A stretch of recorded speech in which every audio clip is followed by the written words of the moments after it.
Hello everyone and welcome back to the channel. आज हम बात करने वाले हैं एक ऐसे चीज़ के बारे में जो हम सब रोज़ करते हैं लेकिन शायद इतना सोचते नहीं है। नहीं, उसके बारे में बात नहीं करने वाला हूँ। मैं बात कर रहा हूँ स्लीप साइकिल की। हाँ, जो हम रोज़ सोते हैं उसके बारे में मैं बात करने वाला हूँ। सोचो, आप रात को सोते हो और ऐसा नहीं है कि आप बस स्विच ऑफ हो गए। आपकी बॉडी और आपका ब्रेन पूरी रात डिफरेंट स्टेजेस से गुजरता है।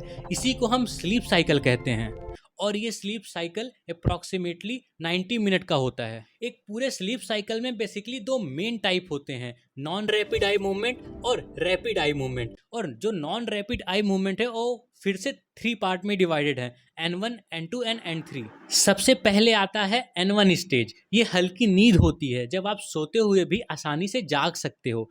आपने फील किया होगा कभी, जैसे अभी आंख लग ही रही है और किसी ने बुला लिया। ये वो वाला स्टेज होता है। इसके बाद आता है N2 स्टेज। ये थोड़ी गहरी नींद होती है। आपकी हार्ट रेट डिक्रीज हो जाता है और बॉडी टेम्परेचर भी डिक्रीज हो जाता है और रेस्पिरेशन स्लो और डीप हो जाता है। ये वो स्टेज है जिसमें आप एक्चुअली ज़्यादा टाइम स्पेंड करते हो अपनी रात की नींद का। फिर आता है N3 स्टेज, जिसको डीप स्लीप या स्लो वेव स्लीप भी कहते हैं। ये सबसे गहरी नींद होती है। इस स्टेज में आपको उठाना मुश्किल हो जाता है और अगर आप उठ भी गए तो थोड़ा सा डिसोरिएंटेड फील होता है। ये वो स्टेज है जब आपकी बॉडी रिपेयर और ग्रोथ का काम करती है।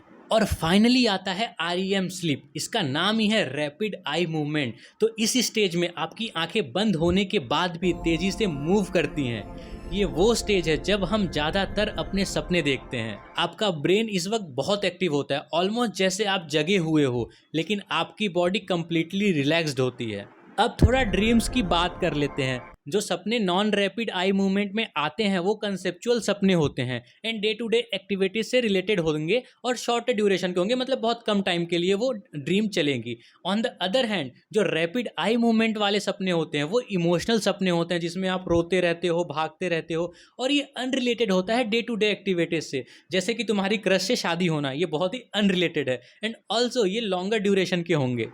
तो ये हो गए एक स्लीप साइकिल के डिफरेंट स्टेजेस। पूरी रात में आप ऐसे बहुत साइकिल से गुजरते हो। यूजुअली पहले कुछ साइकिल में डीप स्लीप ज़्यादा होता है और जैसे जैसे रात बीतती है REM मतलब रैपिड आई मूवमेंट का ड्यूरेशन बढ़ने लगता है। अब आप लोग सोच रहे हो कि ये हमें क्यों बता रहे हो, इसका इंपॉर्टेंस क्या है। तो देखो, क्योंकि अगर आपकी नींद का ये नेचुरल साइकिल बार बार डिस्टर्ब होता है तो आपको दिन भर थकान, कंसंट्रेशन इशू और भी हेल्थ प्रॉब्लम हो सकते हैं। तो अब अच्छी नींद के लिए क्या करें? ट्राई करें कि आप एक कंसिस्टेंट स्लीप शेड्यूल फॉलो करें, मतलब कि फिक्स टाइम पे सोना, फिक्स टाइम पे उठना और अपने बेडरूम में, अपने रूम में एक प्रॉपर डार्क लाइट मेंटेन करें, मतलब कि अंधेरा रखें और साथ में सोने से पहले चाय, कॉफ़ी या हैवी मील्स ना खाएं। और अगर इसके बाद भी दिक्कत आ रही है तो योग निद्रा करके वीडियोस आती हैं, तो ट्राई करें कि मेडिटेट करने के बाद सो जाएं। उम्मीद है आपको ये वीडियो इन्फॉर्मेटिव लगा होगा और आपका कोई भी सवाल हो तो कमेंट सेक्शन में ज़रूर बताएं। और वीडियो अच्छी लगी हो तो आपको पता ही है क्या करना है, लाइक, सब्सक्राइब एंड शेयर, साथ में कमेंट तो करना ही है। Thank you.